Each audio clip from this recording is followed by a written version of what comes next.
Joining me now is Steve Friend, Senior Fellow at the Center for Renewing America, author of True Blue, My Journey from Beat Cop to Suspended FBI Whistleblower. He revealed improper practices in the FBI investigations related to Jan 6th. Steve, Comer and Grassley working together, both seeking this document known as, I believe it's FD 1023, which is a source report. Explain to our viewers, if you will, why that's significant. Well, FD 1023 is a source report that memorializes a communication between an FBI agent and a confidential human source, an informant. So that could be in person, could be telephone, could be email, some sort of communication that went on. And the specificity that that Congressman Comer was requesting, this June 2020, implies that there was a meeting or some sort of communication that transpired in that month leading up to the presidential election between an FBI agent and an informant, and it pertained to Joe Biden's potential quid pro quo that went on during his vice presidency. Now, it could have been an anonymous email, right? It could have been an email. It might have been a phone call tip. We don't know. It's just the report itself memorializing the interaction. Is that right?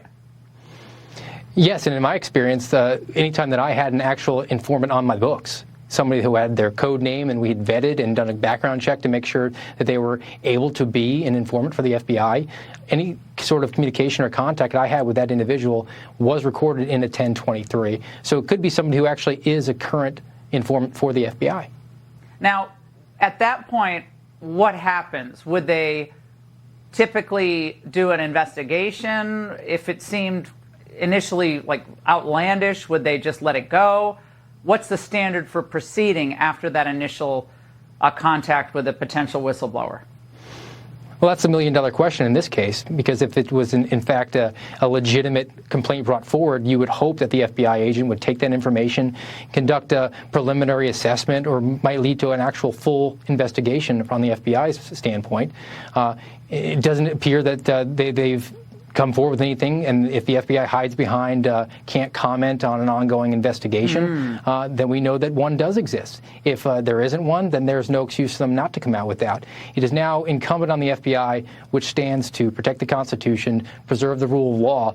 They have to be transparent with the American people. They have to expose if there was, in fact, any sort of investigation and it was ruled out. That's perfectly legitimate. That should be shared, and it should exonerate any sort of accusations against the current sitting president. If one is currently on the books and is being investigated, I think that that's also important, that we need to be as transparent as possible with the American people to let them know that maybe potentially the leader of the free world could be involved in a quid pro quo that was to his own personal benefit. Yeah.